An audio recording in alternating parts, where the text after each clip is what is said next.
You continue walking forward through a thick fog that comes seemingly out of nowhere. It is odd but familiar. When you step out through it, the dimness that arises kind of gives you a sense of home.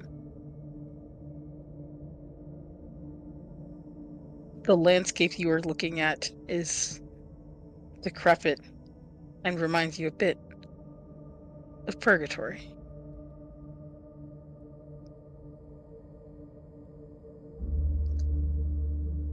You Have can I hear, always have I always thought of purgatory as home? it's the only home you've ever known.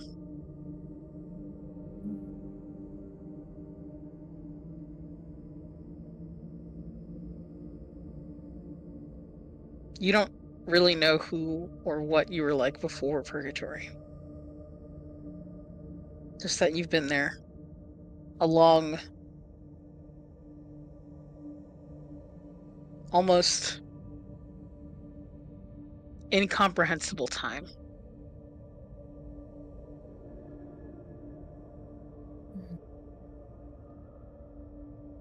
Through the smell of the rain coming down, as you start to feel the wetness on your hair and on your body, making your clothes cling to your skin.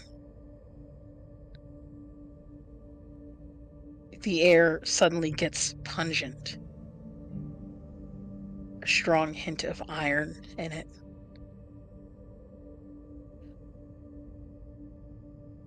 Like blood.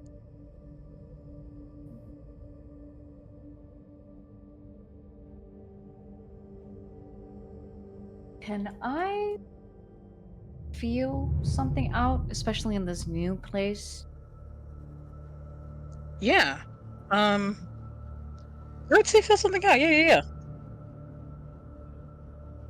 So, I know with feel something out, we have to ask the two questions Hmm.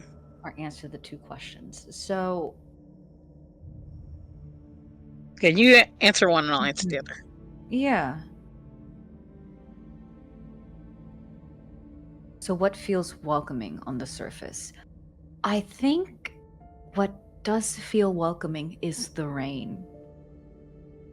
There is this sense of every time it touches Flint's skin, it falls, it just sort of steams out, and yet their clothes are still clinging to their body, their hair is still sort of slick and wet against their face. Um and there's this mist that is building up around them that feels more like a shield than anything. Like this is something that is being created from myself. But it's also kind of calming just to feel the drips against their skin. Yeah. And as you kind of feel that comfort in the rain, as your eyes adjust further, you can see that there are crows about, just kind of on the ground during the rain, which is odd. You, they peck at these mounds that are unable to be recognized, but as you adjust yourself and as you focus, the dark and unnerving feeling settles in as you realize the things that the birds are pecking at have your face.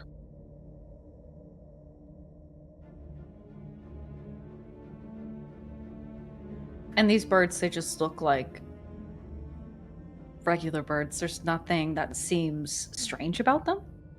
No, they're just crows kind of scavenging things off of the many bodies that are strewn about, all that share your face, all with different wounds.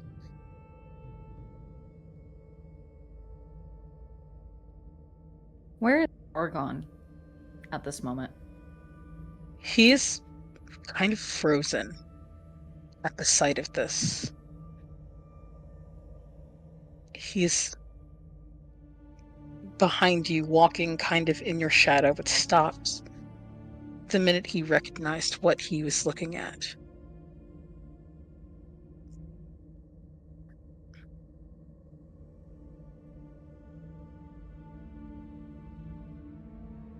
What's wrong? He looks to you, and you can see him breathe again. I do not like the sight.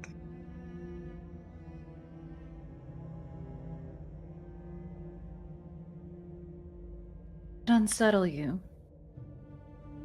seeing my Ve- face in their bodies.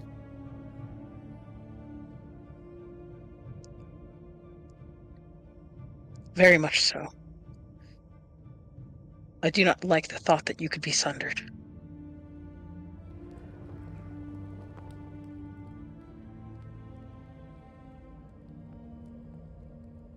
Well, let that guide you. If you don't want to see me that way, then be ready, whatever might happen. You see him unsheath his pickaxe, holding it firm in his hands, that tight grip that kind of makes your veins quite noticeable. The rain kind of falls down on him, but he seems quite unbothered by it. Yeah.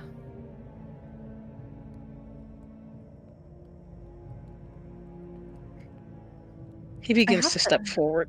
Sorry, go ahead. Oh, yeah, I have to ask. So, up until this point, the previous 2 levels, Vaughn,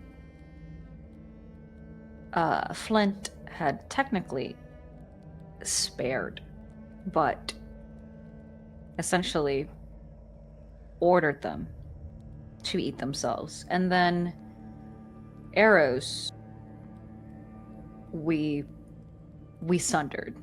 We Mhm. definitely killed. What powers does Flint feel in response to those 2 previous gods and to their demise? Yeah, as you as you see kind of Argon walk ahead of you, um, and you are kind of looking down, you feel as though these bodies not only have your face, but are an extension in some way. From the Orphan Maker, you have unlocked your lineage divination.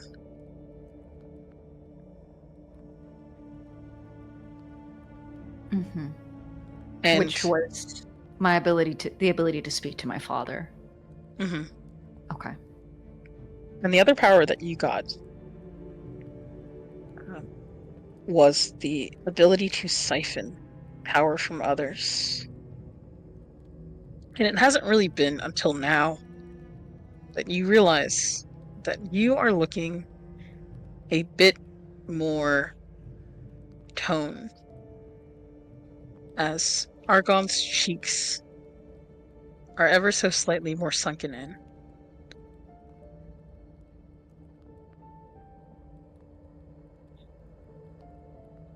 All right.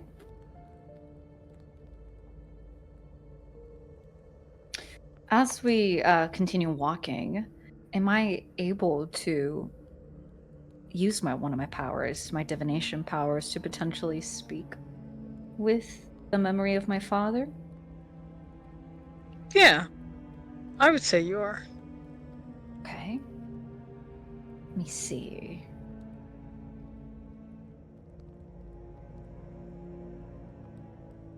Hmm.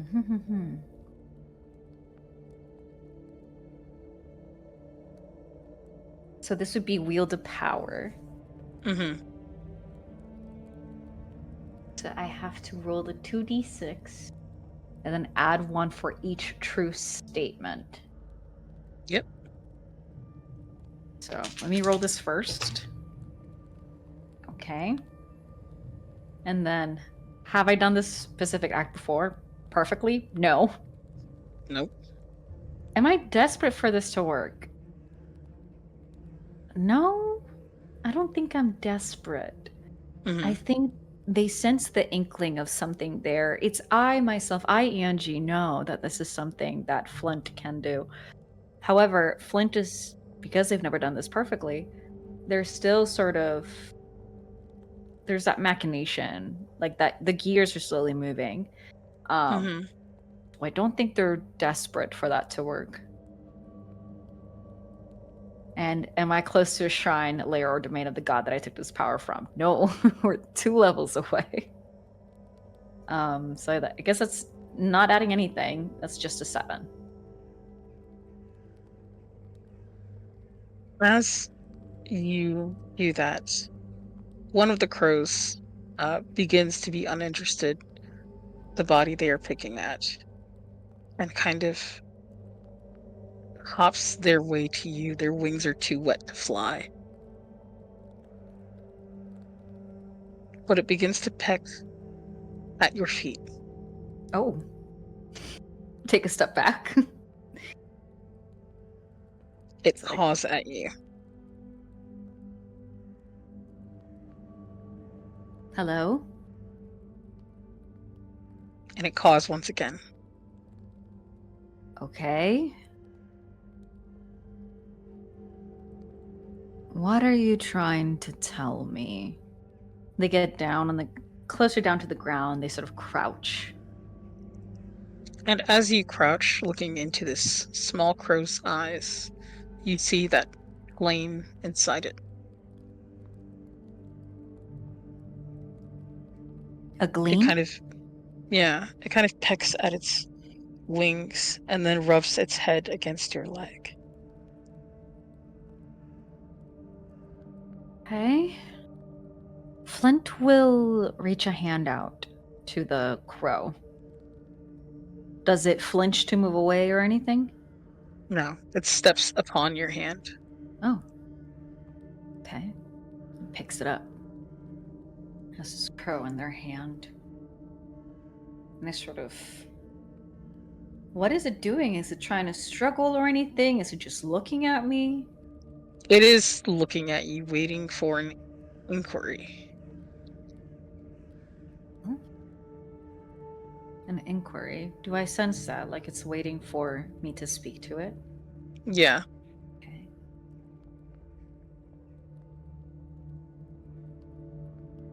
What can you tell me about this place? Do you speak? Anger. What was that? Anger. Anger. Death. Well, definitely. Cycle.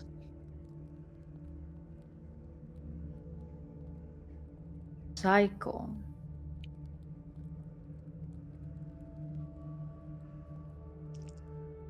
Anger, death, and cycle.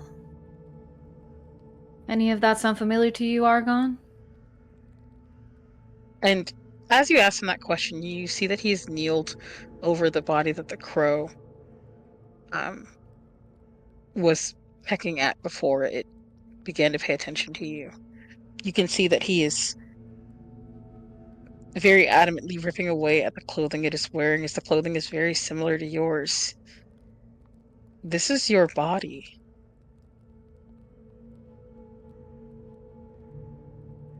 I have my body. All of these are your body. Do I feel the pain here? And as you kind of think that, you just hear the bird once again go cycle.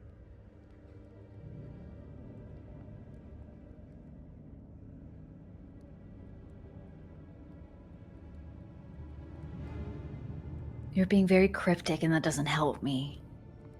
So, either show me something, take me somewhere, or take your leave. And you see the bird kind of try to kind of get the water off of its wings very desperately, but it is drenched and weighed down. It kind of hops along your arm up onto your shoulder and just kind of flaps, signaling you to move forward. Okay, well, Danger. showing some Careful. thing. I love you.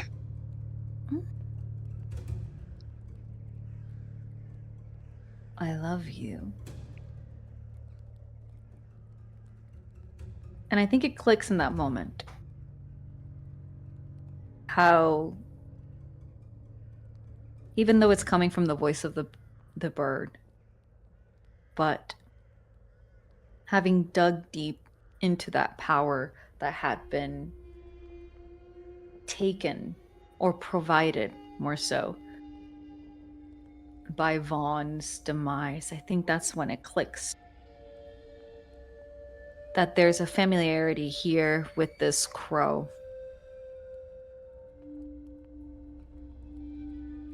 Okay, I'll trust you. But you should be aware that it's been pretty dangerous up to now. It's not new for us. It's dead. What was that? I stay. Okay. Argon. He looks up.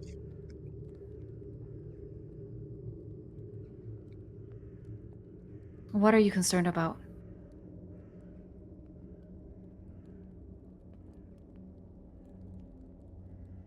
Why this is all here. It's not fake. It's no trick of the mind. We can touch it. It's decomposing. Why would this be here? Have you been here before? If I have, I don't have any memory of it or recollection of it.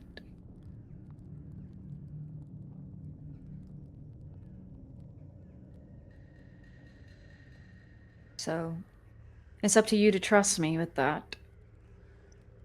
And I do. I think I'm more distrusting of whatever else is here. As he kind of looks at the crow very anxiously, as it sits upon your shoulder, kind of nestled in that spot between your jaw and your shoulder. Mhm. Well, whatever the case with what's going on in this place, I'm here. I'm standing in front of you, and you're fussing over something that is no longer with us. You're right. I apologize. I let my anxieties get the better of me. I don't fault you.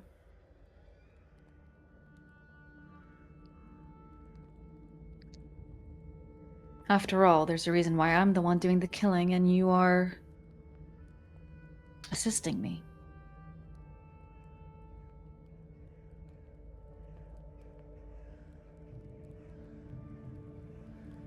Hopefully we don't have much longer to climb. But maybe we can spend less time fighting and more time just enjoying each other.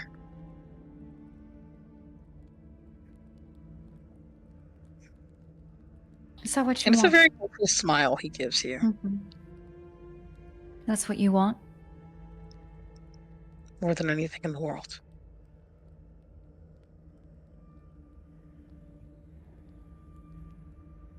Things are not going to be the same, Argon. And I'm willing to face that as long as I am by your side.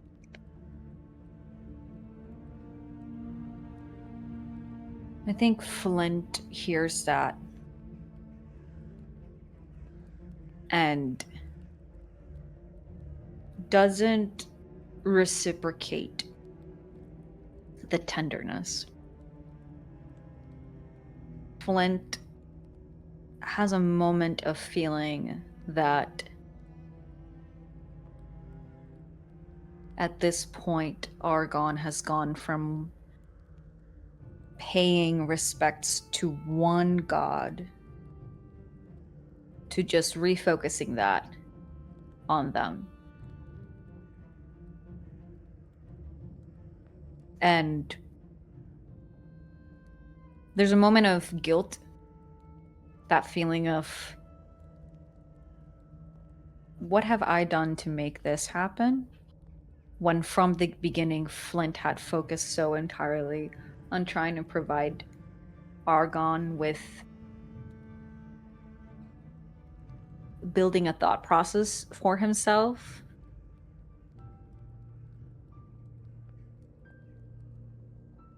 And yet one can never really anticipate how someone's going to, what's the word? Contextualize the things that happen. Yeah, and even as he's talking to you, as you're having this kind of thought process, you can see slowly that there are flames burning holes in his shirt, never minding that that is soaking wet. Mm-hmm. Well, if that is a future that you want to see, then we should continue forward. Indeed.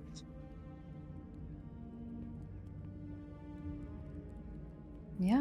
We continue down this path, this creepy, wet path. I'm assuming it's very it's almost like a plane, right? Yeah, With just like bodies very randomly, yeah, sort of like mossy, wet plane.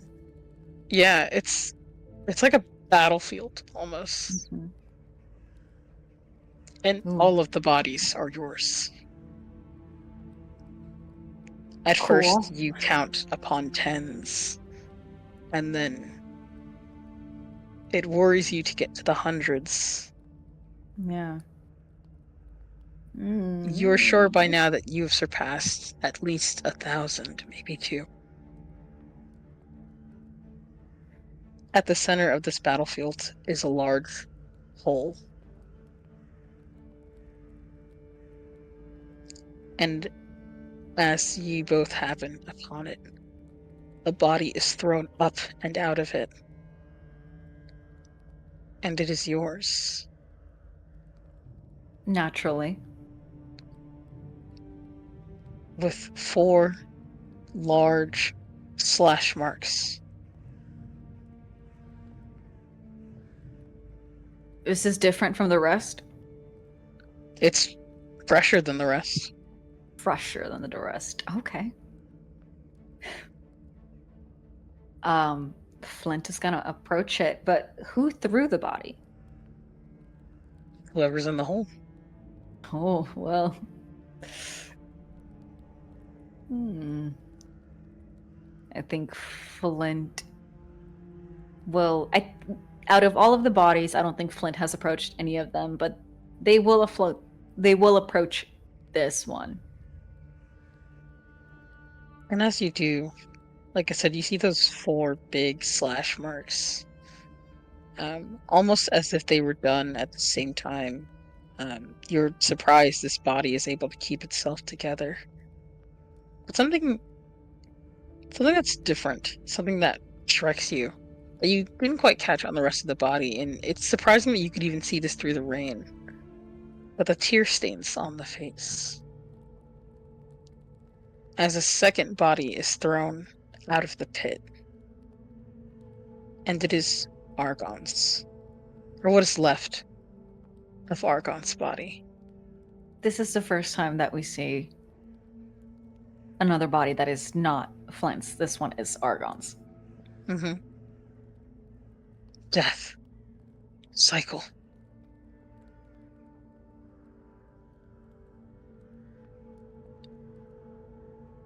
So this is happening on a constant, is what you're saying. Many times. Failure. Has there ever been success? I hope soon. So that's a no. Okay.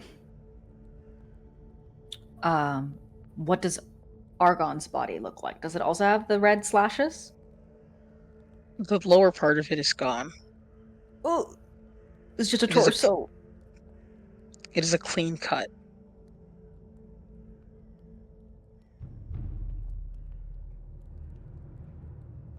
Mm.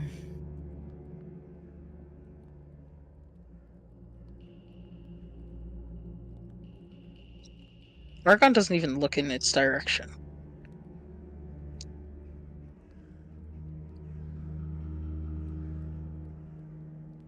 I'm gonna walk up to the hole. See what's in there. As you hear over, before you even see anything, you can hear the banging of feet on the ground, the rhythmic slashing of swords clinging together, almost kind of making music.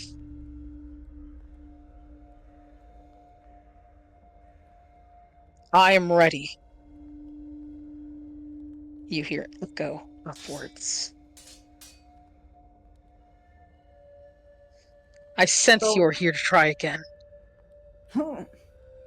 so this hole, just to make sure, just for the visual, Hmm.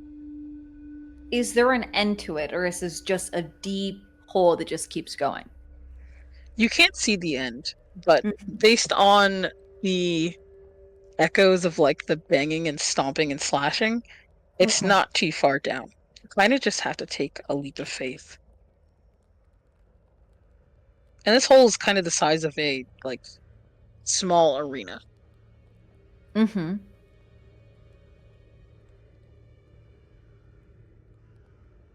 Flint is going to look down at the hole and hear that voice.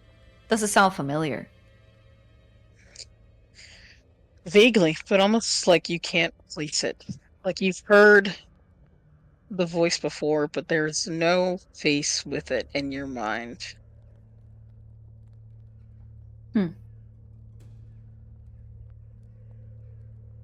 Flint looks over at the bird, the crow.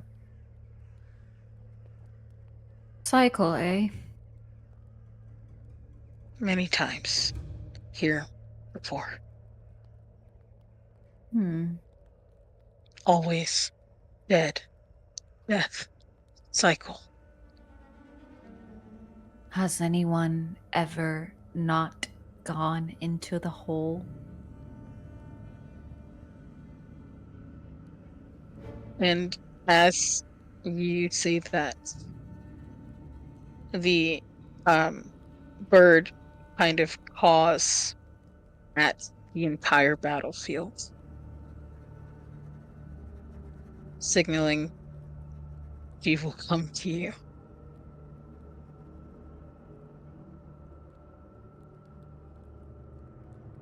So he will come to me.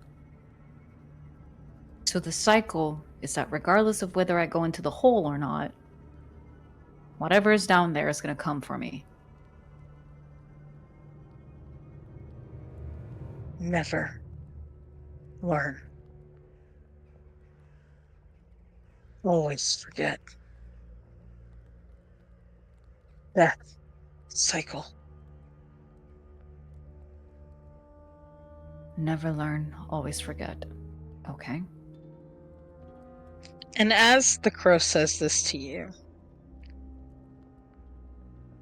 you feel a connection with these bodies, you and V, as though you've piloted them hundreds of times before, as if you've tried this fight several different ways, but each time it is like you were approaching it for the first time in your life, like you have never met this god before, and so you are always unprepared for what comes next. Mm. But something is different about this time. As you look to Argon, as Flint looked to Argon, you feel as though a part of him knows what comes next.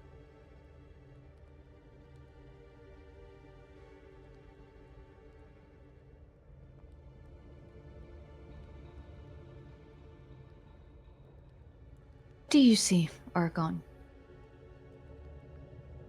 How do you anticipate this to go down?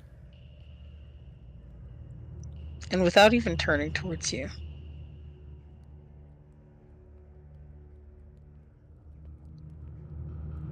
she's angry, but so are you. You are determined and you are close to your end. You both scream, you both yell, you both fight. But she is fast, she is smart, and most of all, she is angry. Angrier than you are. He has always been angrier than you are.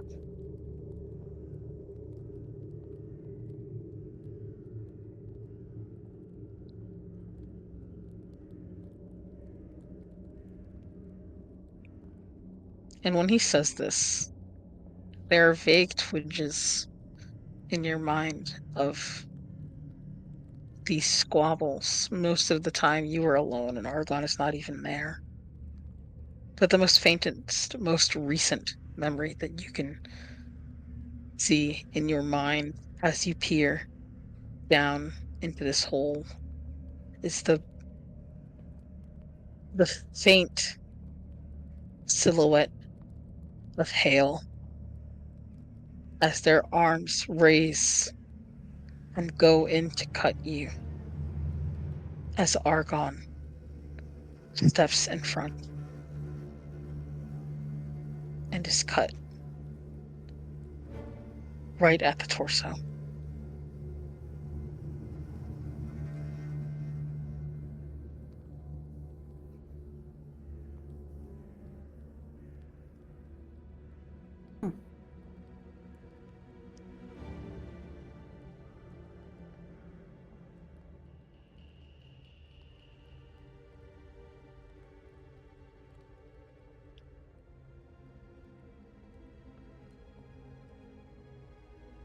So, just so that I'm understanding, Mm-hmm. what I just saw was just a memory. It's not what is happening right now.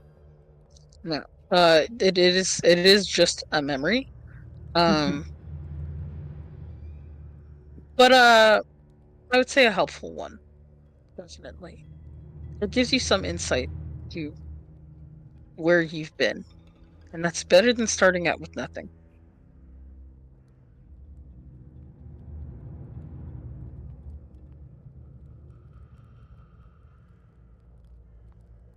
I have a very sick and twisted way that I could go about this.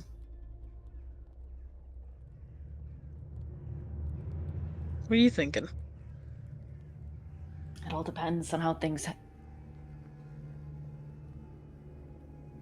play out. This is You not gonna. hear the banging and clattering get louder, Yeah. as if she's getting more restless.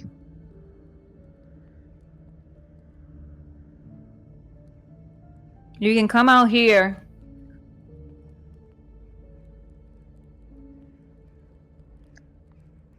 And as you say that, the clattering stops, the stomping stops. You hear the grunts and efforts as you can hear swords get clashed into dirt.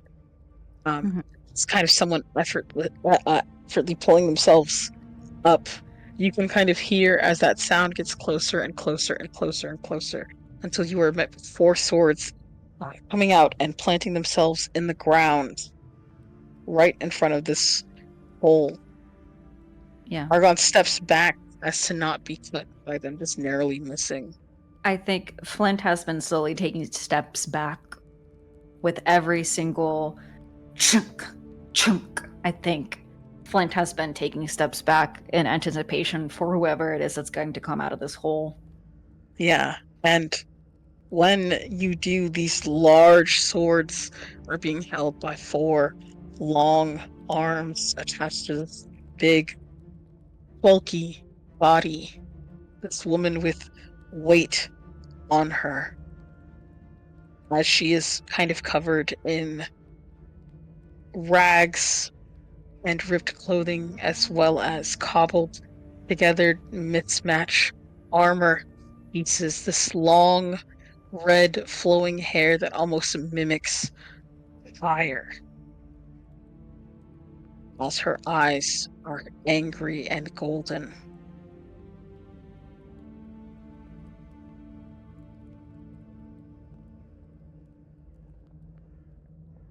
We meet again. Well, this is my first time this time around, apparently. What's your name? I am Hale, the god Hale. of wrath, the last Godkiller.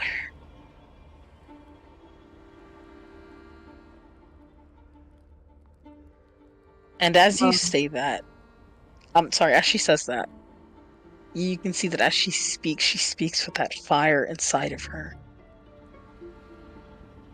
You can almost see it flickering in the back of her throat when she speaks. Embers escaping from her nose as she breathes.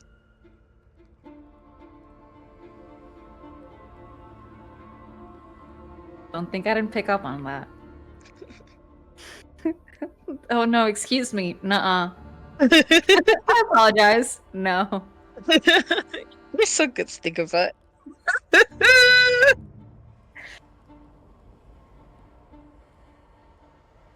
This voice doesn't sound like mine. Vaguely, a different, altered in a way. Mm-hmm. Hmm.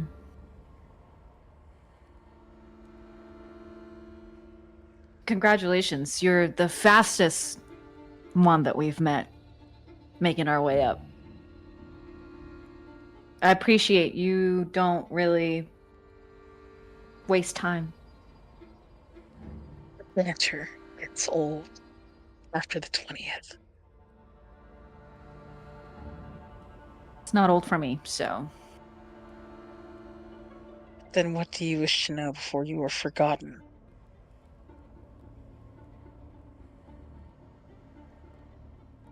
I don't wish to know anything aside from how do I get out of here and go to the next one.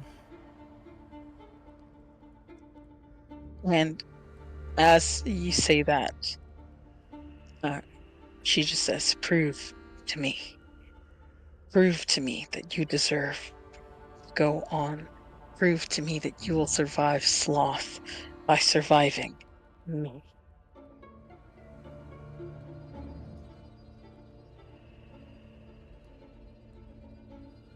A fight, then. Like every single one before you.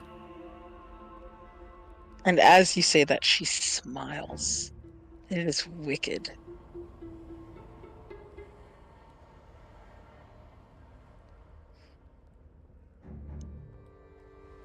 I have to ask, Hale. if there's been so many of me before now, then that means that there's just as many of the previous gods. You're asking that question? Yeah. For every iteration of myself, is there also a tenth, a hundredth, a thousandth of an iteration of the previous levels before me? This space works differently. You think that it is not, it is not Hale who is giving you multiple chances.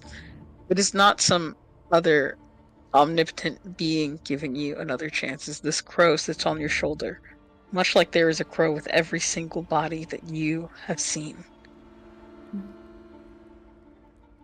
This is different.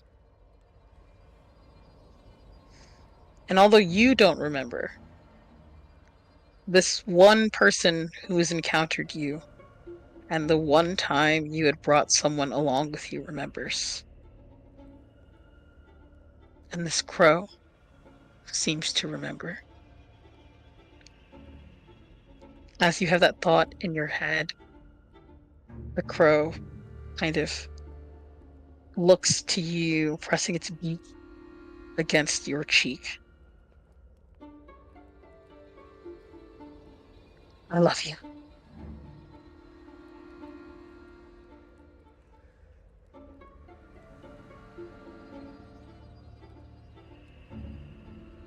There's that moment that Flint sort of thinks about what that means and wonders if every iteration before also had a crow that provided that sentiment.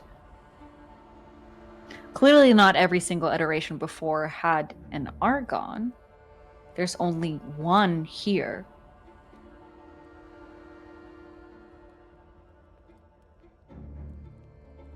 And yet,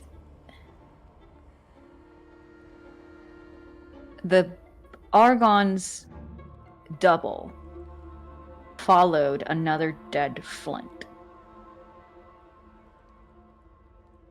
Is it that? Or is it more of a clue?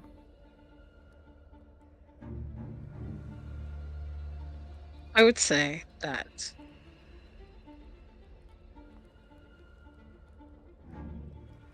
the crow has it wrong. Not a cycle like a circle, but a spiral. And with every time, you get closer to the center.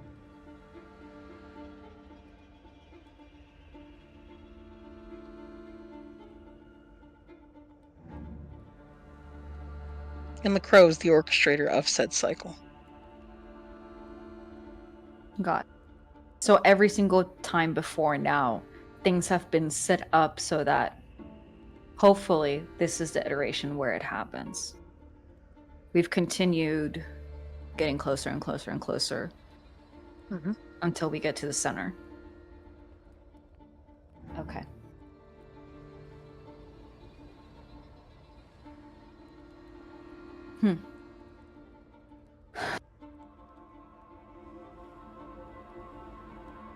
I want to.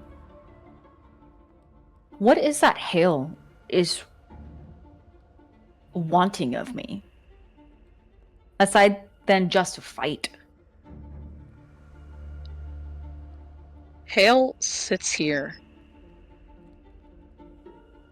because she knows she cannot defeat Sloth. And so if you are to do that, her death cannot be in vain. She will not stop until you prove, somehow, through might or through fight, that you will win.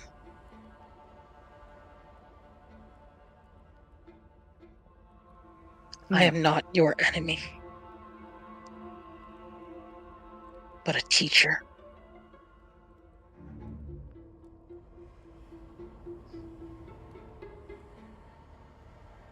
I wish to see you pass.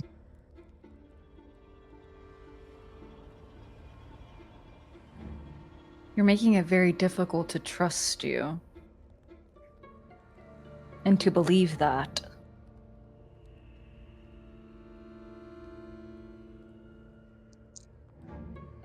And as you say that, he's speaking and actually speaking, that fire just continues to build up the more she talks. Mm-hmm. So now where you can see the flames kind of disperse out as we speak.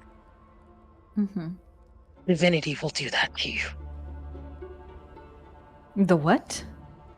Divinity will do Divinity. that to you.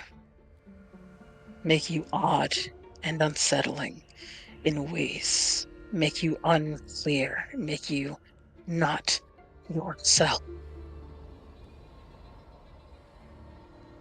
It is the price. Killing gods.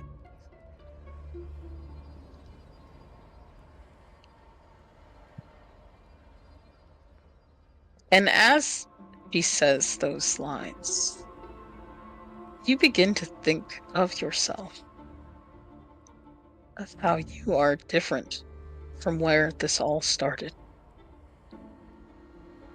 Flint, you started off as a spark of purgatory, have now become something greater.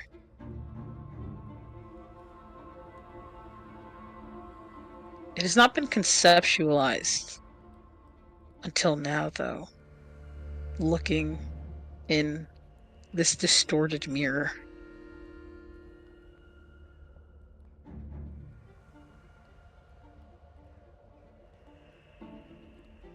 Okay. So,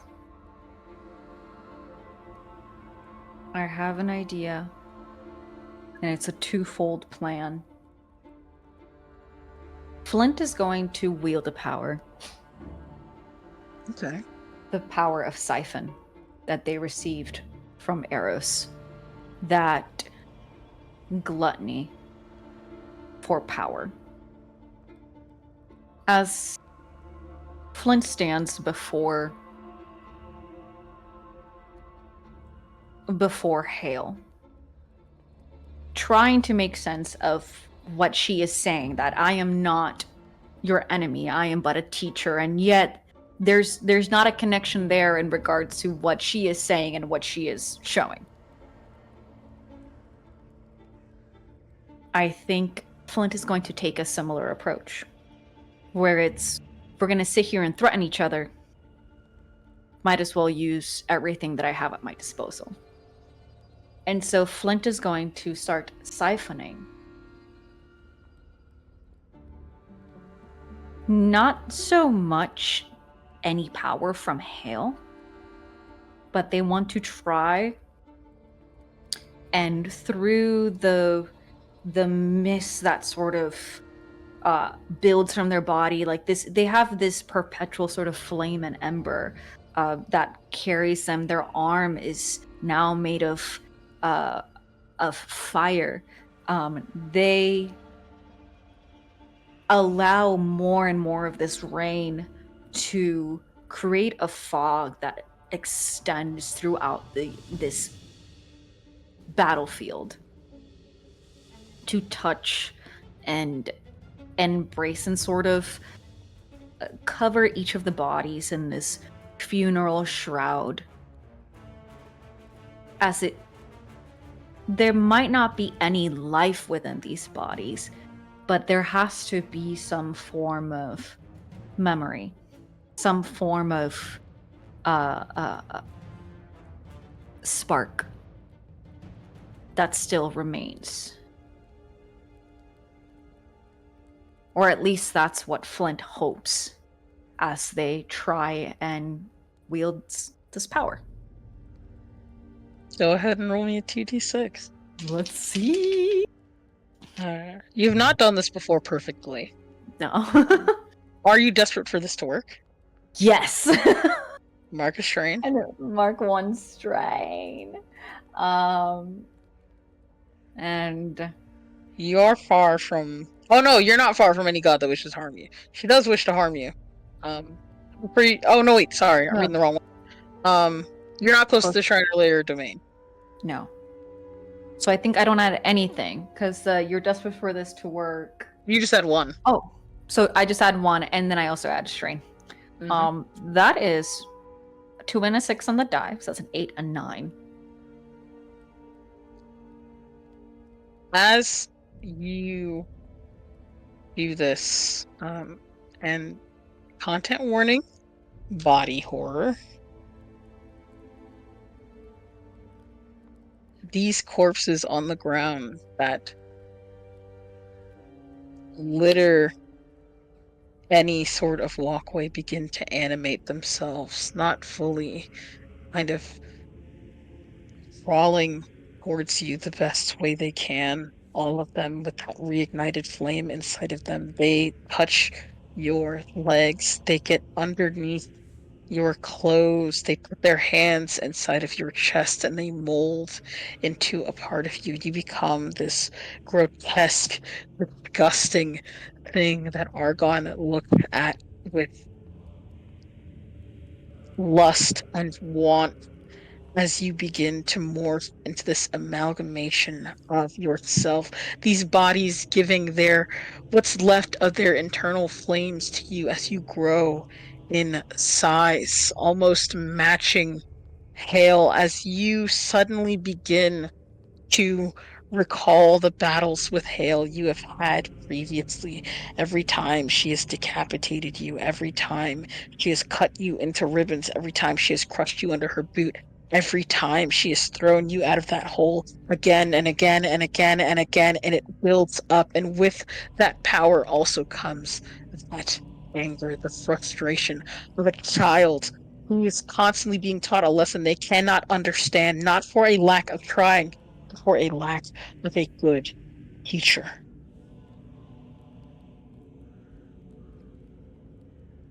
And so, with all of this, all of these sensations, all of these memories, there is something about the forge and what it means to beat something into perfection that is so intrinsic to what Flint is searching for. That purification, that made perfect. And to an audience, whoever is watching, this might be the farthest thing from perfect. This is grotesque. This is disgusting. And yet, in this moment, could I say that every single iteration of who Flint was and attempted to be before now, could I say that this is my audience currently in this world? Yeah, these eyes are on you. These eyes are in you, a part of you. And most importantly of all, you have the attention of your biggest worshiper. Then I want to challenge someone dangerous. And when I challenge someone dangerous in front of an audience, I say what foolish or risky action I hope they take. And roll the 2d6.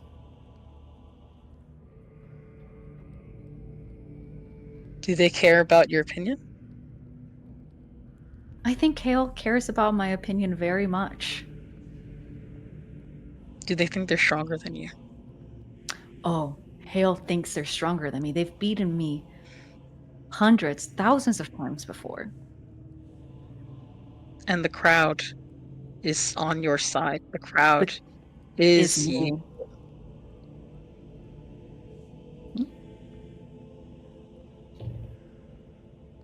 Okay. So, +3 It's an 8. What foolish thing do you hope she does?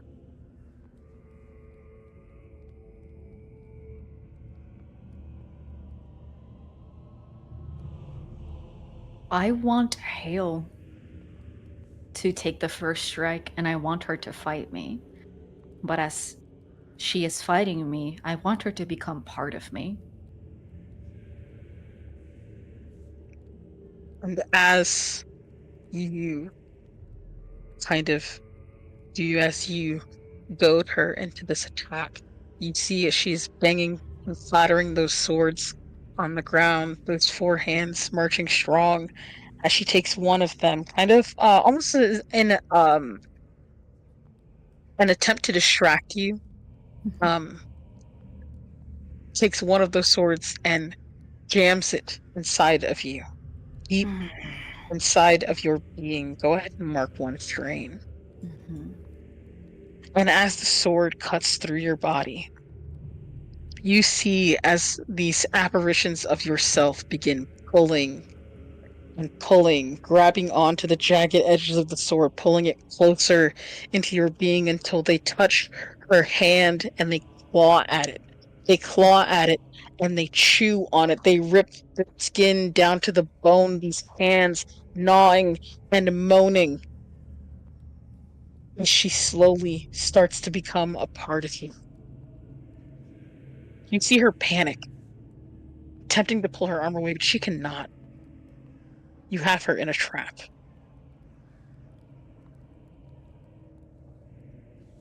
Flint presses, looms now as their body becomes larger over Hale.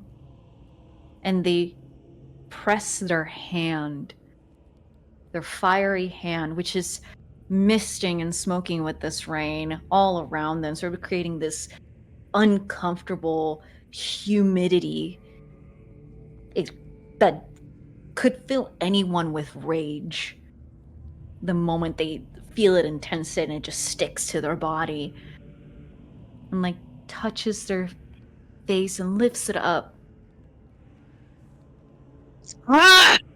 And the breath of fire comes out as your hand begins to kind of burn her skin.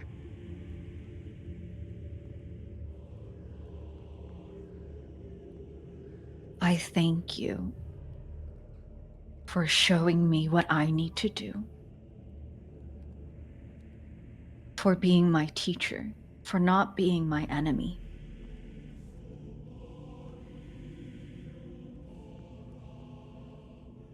And as you say that, tears begin to well up in her eyes, turning into steam as they touch her cheek.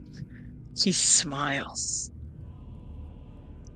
almost looking exactly like your mother.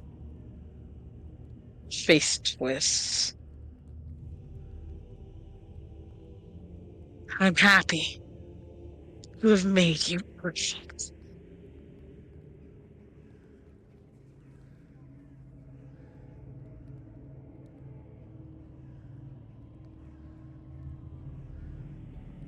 I think in that moment, just the sight of seeing their mother on Hale's face makes Flint flinch and then fill with anger and rage for having to witness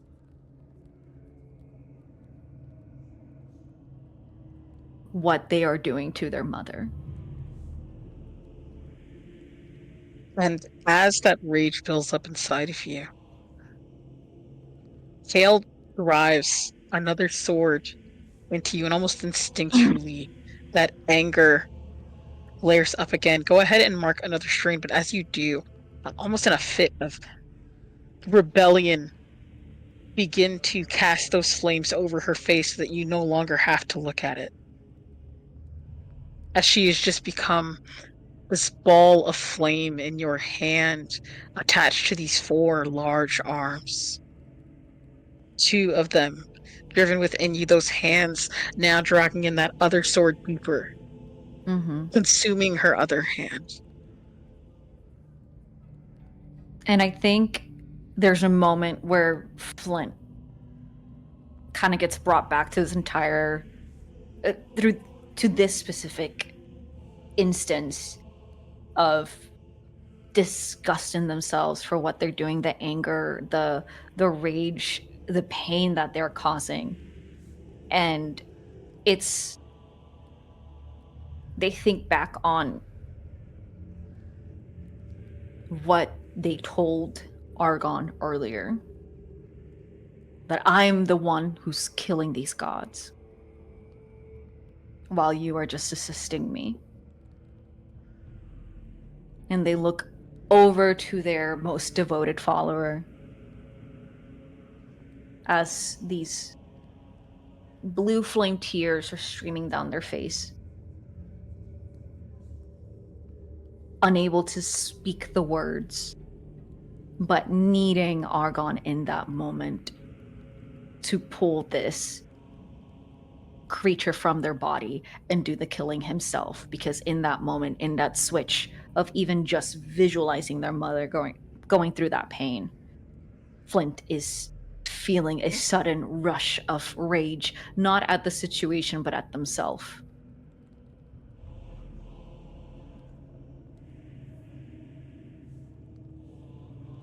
Hmm.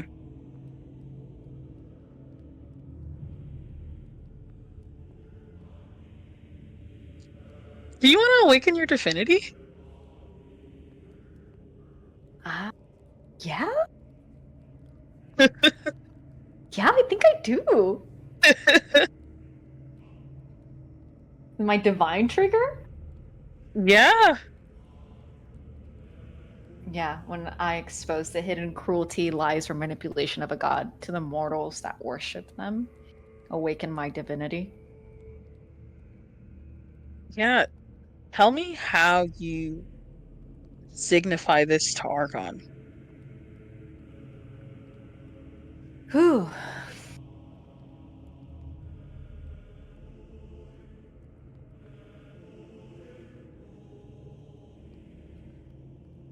Hmm. I gotta think about this. Hmm.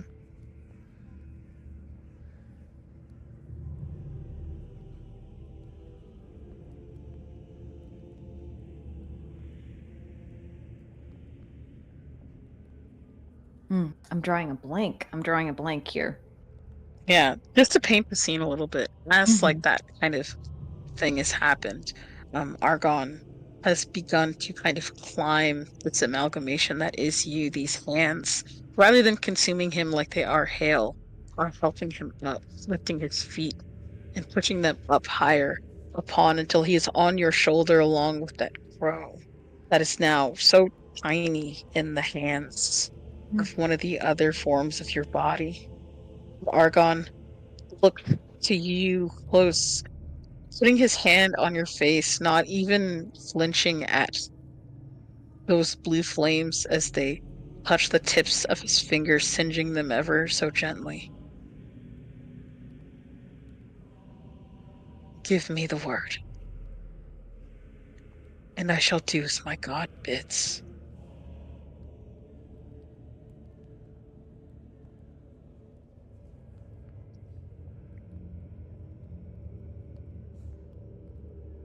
Use your rage and greed and pull her from my body. And Take it for yourself. as you say this, that divinity just kind of bursts from you, and all of these eyes and mouths that kind of make up your form begin to burst with this flame that completely swallows Argon, this pink flame reflective of his passion and his devotion for you, and repaint his body, his form to be casted in this embered night armor, if only for a second, long enough for him to run strong-legged and hard-bodied down your arm to the face of Hale, unsheathing his pickaxe from his hip and placing it right in her forehead. The force hard enough knocking her back, her hands, or what's left of them, out of your form as she takes herself and Argon down into the bottom of this pit. You only see the light kind of illuminate the hole on its way down. And then you hear a thud.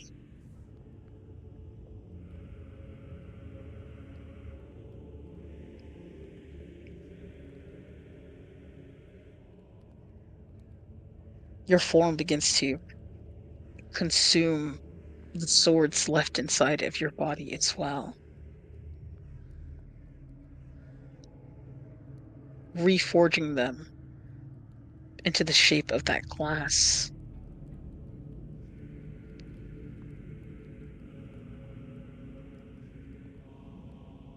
Cycle broken.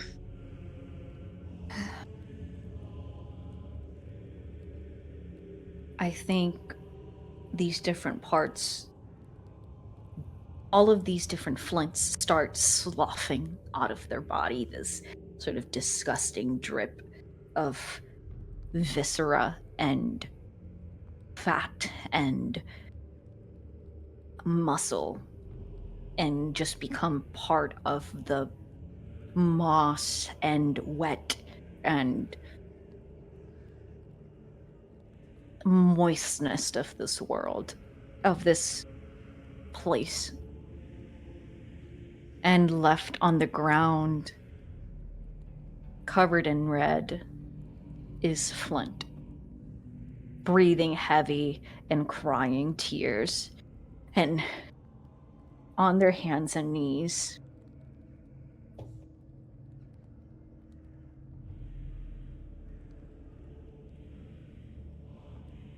What have I done?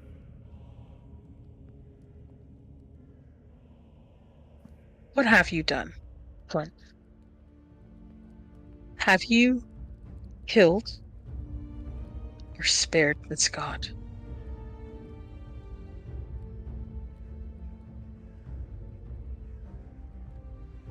There's a part of Flint that feels guilt and responsibility for the end of this god. But this was also almost a facet of Flint themselves. Right? Wasn't it? Hale was a mirror, similar to the same shard that they've been carrying with them ever since meeting Magnus. I think more than anything, Hale was that reflection of that anger, of everything they've been trying to get through. Their laissez-faire nonchalantness was just a misdirection to the anger that they felt in preparation for sloth.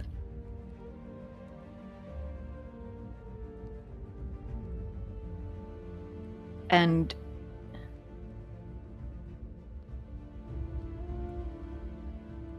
I think ultimately Flint didn't take the killing blow. Argon did.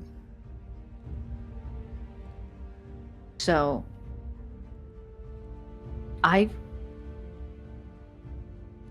it wasn't me. I neither spared nor killed this god. And we will do something fun. Roll me 2d6.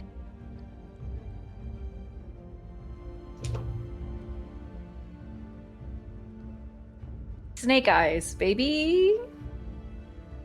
Double one. I love this.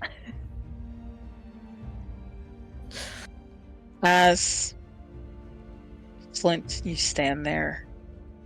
You are suddenly illuminated by a fire that fills the hole like a pit, its flames reaching high up, almost burning brighter than your own. For the first time, you can feel the heat. And then the coldness as that flame dissipates as fast as it appeared. You hear the chunk, funk, and your chest heaves. It is the first time you've been anxious, worried for what will emerge out of this hole. And it is a hand, a familiar one, as Argon pulls himself out of the hole.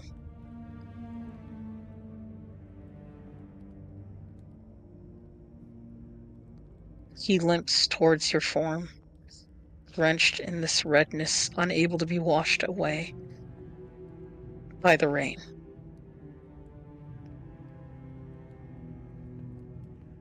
He kneels before you, almost wanting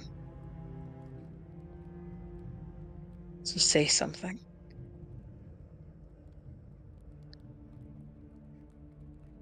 Does he look different? No.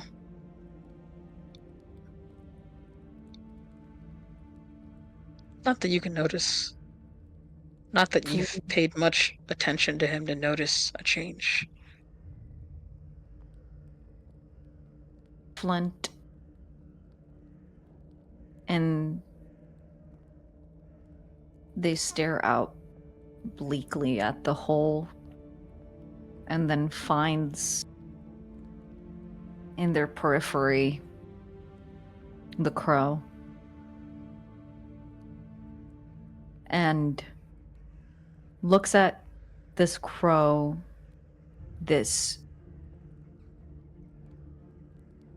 avatar of their father. After all the pain I caused, am I still worthy of love?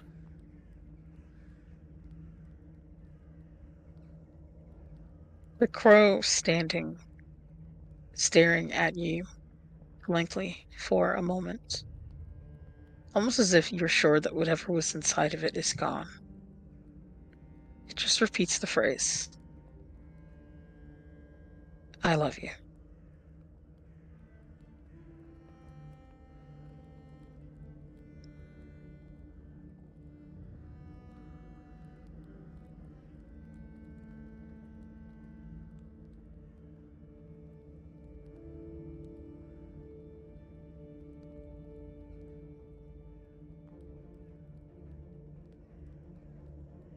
What happened down there?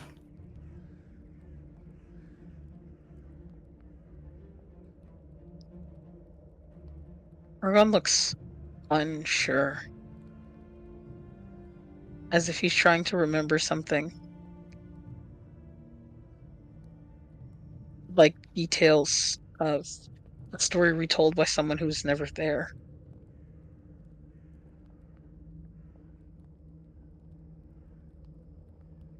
I handled it. And as he says that, he grabs the back of your neck, bringing you in for a kiss.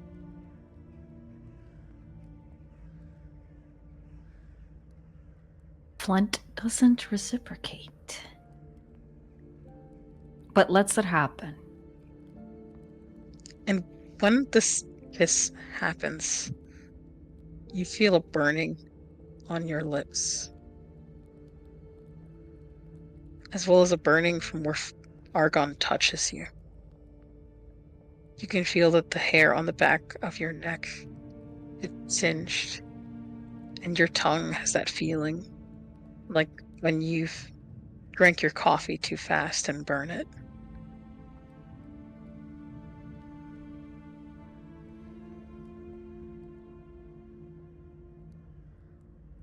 So how does it feel to have killed a part of me? To terrible, but it shall not be in vain. Well, you had plenty of time to prepare yourself for it, and plenty of bodies.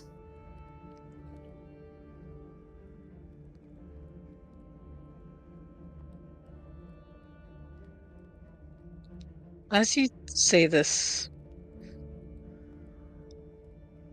the realization of what's happened and what's been happening kind of sets in.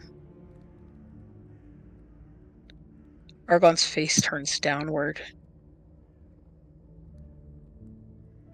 His head hits the ground, and you hear his body shiver as he begins to cry.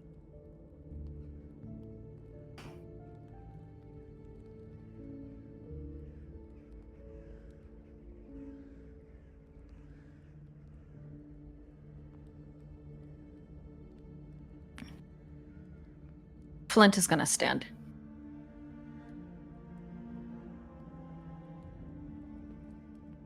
And look down at Argon.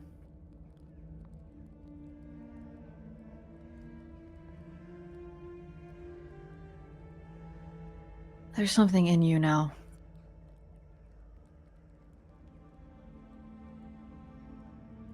I don't think you can continue with me. He looks up to you in horror. But I did this for you.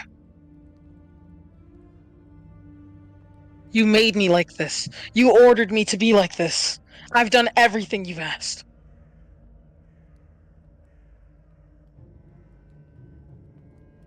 You Please, said Flint. no.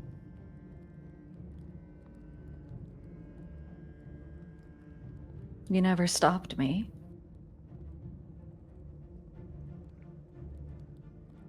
Because I believed in you. I believed that you would never ask me to do anything I wasn't willing to do.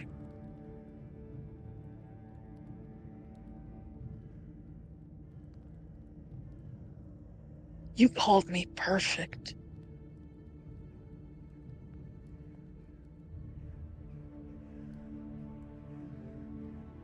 And you are. Made perfect.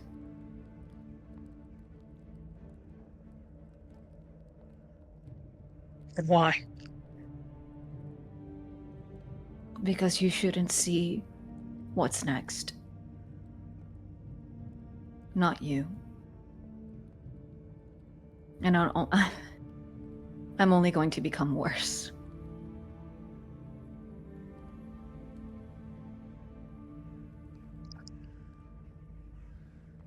I can keep you honest, please. Flint, take me with you.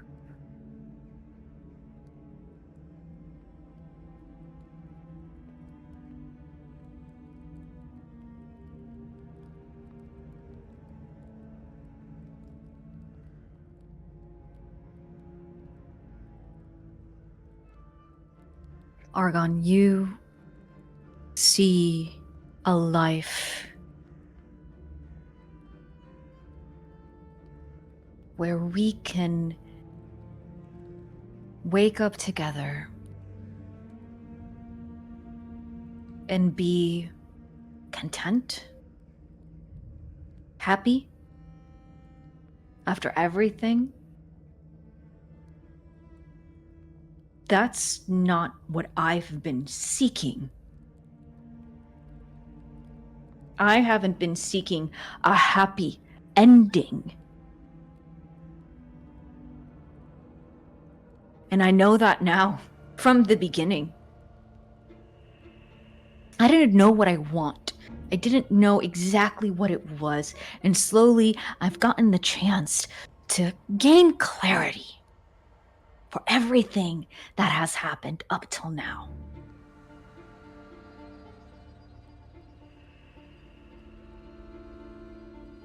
And nothing leads to a happy ending. You're wrong.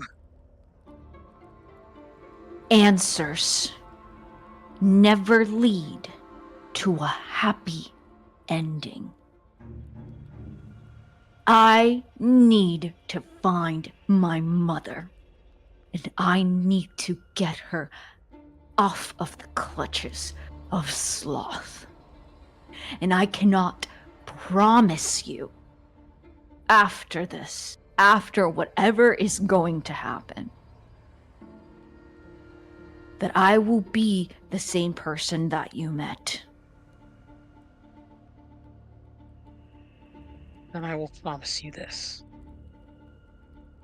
Flint, you will see me again.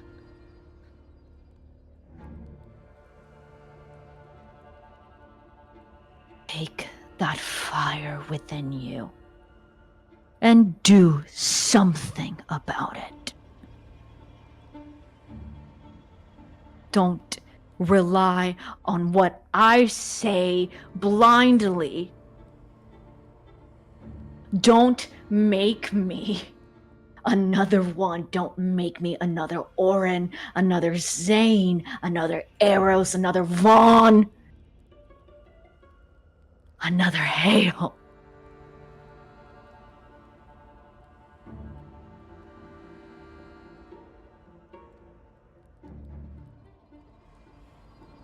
I am not your god. I'm just Flint. I am not perfect.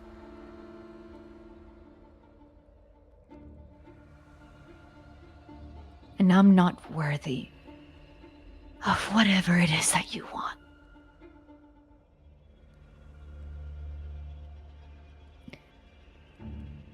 The only thing that matters to me is finding my mother.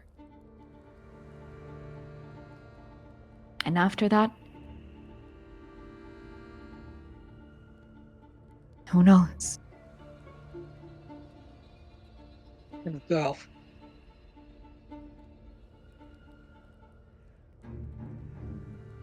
What you're looking for is at the bottom of that pit.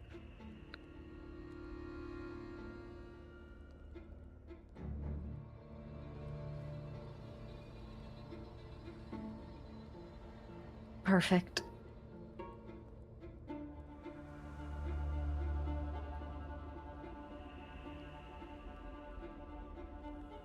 There's an anger in Argon's face and his voice when he says that.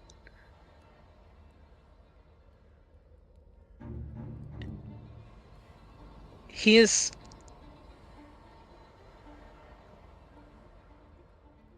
trying hard not to fall apart. The only thing keeping him standing is this warmth, this fire that seems to build in the back of his throat when he speaks.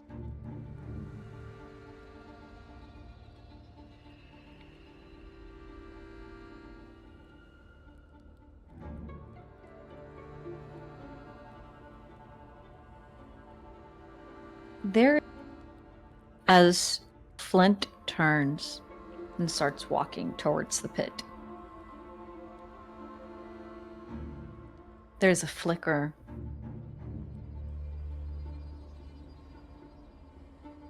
where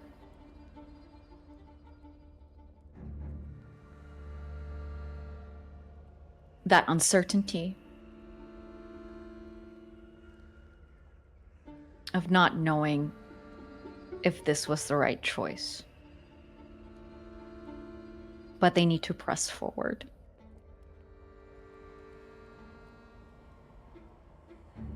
And Argon had become something that was theirs, made perfect by them, with them.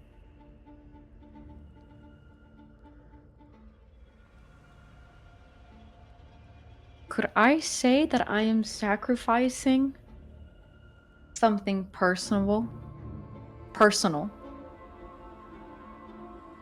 or Yeah, valuable to me.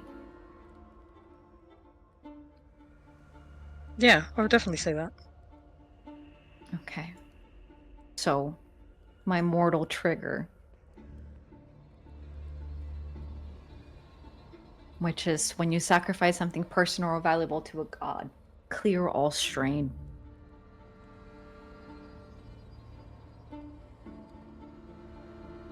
And Yeah, in that moment, Flint sacrifices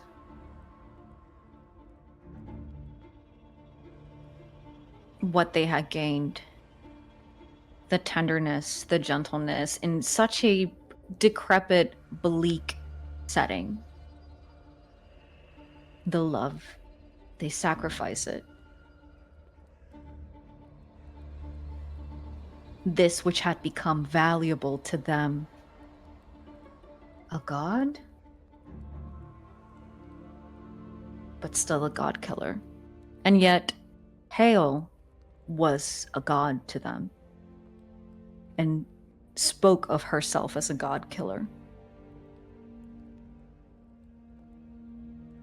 And that's the last thing that goes through Flint's mind as they walk up to the edge of the pit and turn around to look at Argon before falling backwards into the darkness. there's a long moment before you reach the bottom, but as you do, and the dust settles before you on fire, almost unnaturally, is a stoned statue of Hale with a pickaxe stuck in her forehead.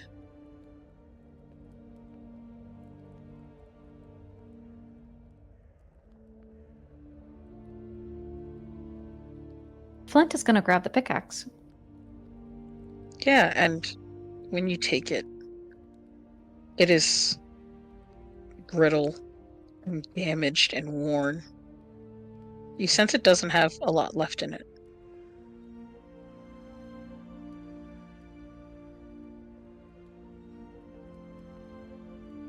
Yeah.